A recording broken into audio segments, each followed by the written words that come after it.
গরমের ছুটিতে চার বন্ধু রফিক, তামিম, সুমন আর আরিফ গ্রামের দিকে রওনা দেয়। তারা খুবই উচ্ছ্বসিত, কারণ অনেকদিন পর তারা সবাই একসাথে সময় কাটাতে পারবে। গ্রামের বাড়ি আসতেই চারপাশের নিস্তব্ধতা ও প্রকৃতির স্নিগ্ধতা তাদের মন কাড়ে। বাড়ির গায়ে ঘেরা পুরনো ইটার সজোরে বাতাসে দুলতে থাকা ঝাড়ফুলি দেখতে দেখতে সবাই ভেবেছিল এখানেই তারা স্মরণীয় সময় কাটাবে। কিন্তু গ্রামের লোকেরা তাদের সতর্ক করে, রাতে ওই বাড়ির আশেপাশে যেন না যায়, কিছু আছে যেটা তারা বুঝবে না। বন্ধুরা হেসে উড়িয়ে দেয় এই কথা। তারা ভাবলো গ্রাম তো গ্রাম, এমন কিছু নেই। কিন্তু রাত হতেই ভয়ের সুর তুলে আসে। প্রথম রাতেই অদ্ভুত কিছু ঘুরতে শুরু করে। রাতে ঘুমিয়ে থাকা অবস্থায় তারা শুনতে পায় বাড়ির বাইরে পায়ের আওয়াজ, কখনো দূর থেকে হাহাকার, আর কখনো অদ্ভুত মৃদু ফিসফিস। চার বন্ধু জানালার বাইরে তাকিয়ে দেখে অন্ধকারে যেন একটা ছায়ামূর্ত ঘোরাফেরা করছে। এর মুখবয় স্পষ্ট দেখা না গেলেও দম বন্ধ করা শীতলতা ও ঘাড়ের যেন কোনো শীতল হাতের স্পর্শ অনুভব করছিল। রফিক প্রথমে সাহস দেখিয়ে বাইরে যাওয়ার চেষ্টা করে, কিন্তু পা ঠান্ডা হয়ে যায়। তারা দেখতে পায় ছায়াটি তাদের দিকে ধীরে ধীরে এগিয়ে আসছে, আর সাথে ভয়ে কাঁপতে থাকে চার বন্ধু হৃদয়। তখনই বাড়ির দরজা নিচ থেকেই হঠাৎ লক হয়ে যায়, যেন কেউ চায় তাদের আটকিয়ে রাখতে। পরদিন সকালে তারা গ্রামে গিয়ে গ্রামের বুড়ো দাদুর কাছে ওই ঘটনার কথা জানায়। দাদু কিছুদিনের পুরনো ঘটনা বলে, যেখানে অনেকেই ওই জিনের হাতে প্রাণ হারিয়েছে। এই জিন কোনো সাধারণ আতঙ্কের সৃষ্টি নয়, এ কথা বললেন দাদু। সে শত শত বছর ধরে ওই জায়গায় বন্দী। কখনো কখনো সে মুক্তির চেষ্টা করে আর মানুষের উপরে রাগ করে। দাদু তাদের বলে ওই জিনদের পরাস্ত করতে হলে প্রাচীন মন্ত্র করতে হবে, যা গ্রামের এক প্রবীণ জাদুকরী জানেন। কিন্তু সেই মন্ত্রের দাম্ভিকতা এবং জটিলতায় অনেকেই চেষ্টা করেও ব্যর্থ হয়েছে।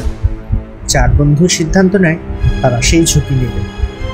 পরের রাতে জিন তাদের উপর আক্রমণ চায়। সে এমন এক ভয়ঙ্কর রূপ ধারণ করে যার মুখবয় মানুষের মস্তিষ্কের ভয় ছড়িয়ে দেয়। তার চোখ দুটি আগুনের মতো জ্বলে উঠছিল, আর দেহ থেকে ছড়াচ্ছিল এক অদ্ভুত কাশিরই গন্ধ। সুমনের গলা হঠাৎ বন্ধ হয়ে যায়, আর সে আর কিছু বলতে পারে না। তামিম শ্বাস নিতে অসুবিধা বোধ করে, আর আরিফ পা পচা মাটিতে আটকে আছে এমন মনে হয়। তাদের চারপাশে বাতাসের সঙ্গে এক মৃদু ফিসফিস ছড়িয়ে পড়ে, তোমরা এখানে থাকবে না। তারা গ্রামের প্রবীণ জাদুকরের কাছে যায়। জাদুকর তাদের ধীরে ধীরে শেখায় মন্ত্র পাঠ করার সময় চারপাশের অদ্ভুত কাঁপুনি, বাতাসের অদ্ভুত শব্দ শোনা যায়। তারা দেখতে পায় অন্ধকার থেকে জিনের কিছু অংশ আসছে তাদের দিকে। কিন্তু একে অপরকে সাহস দিয়ে মন্ত্র পাঠ করতে থাকে বন্ধুরা। প্রতিটি মন্ত্র পাঠের পরে জিন ক্রমে দুর্বল হয়ে থাকে, কিন্তু সে হাল ছাড়ে না। সে ভয়ঙ্কর শক্তি যোগায় যাতে বন্ধুরা ভেঙে পড়ে। শেষ রাতে চার বন্ধু মন্ত্রপাঠ শুরু করে। সে ভয়ঙ্কর শক্তি যোগায় যাতে বন্ধুরা ভেঙে পড়ে। শেষ রাতে চার বন্ধু মন্ত্রপাঠ শুরু করে।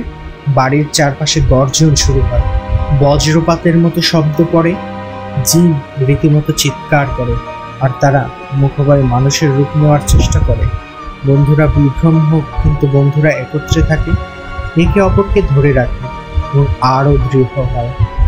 হঠাৎ বাড়ির পেছনের দিক থেকে শক্ত এক বাতাস এসে তাদের চারপাশে ঘুরে যায়। বন্ধুরা বুঝতে পারে এ বাড়ির শেষ ধাক্কা। তারা মন্ত্র শেষ করে চিৎকার দেয়, আর একটি বড় আলো বের হয়। সেই আলো জিনদের ধীরে ধীরে গ্রাস করে। জিন হাহাকার করে আর তার রূপ খসে পড়ে। সকালে সূর্য উঠে চার বন্ধু ক্লান্ত কিন্তু শান্ত। তারা জানে তারা শুধু এক ভয়ানক জিনকে পরাজিত করেনি, তারা একে অপরের সাহস আর বন্ধুত্বের শক্তি পেয়েছে।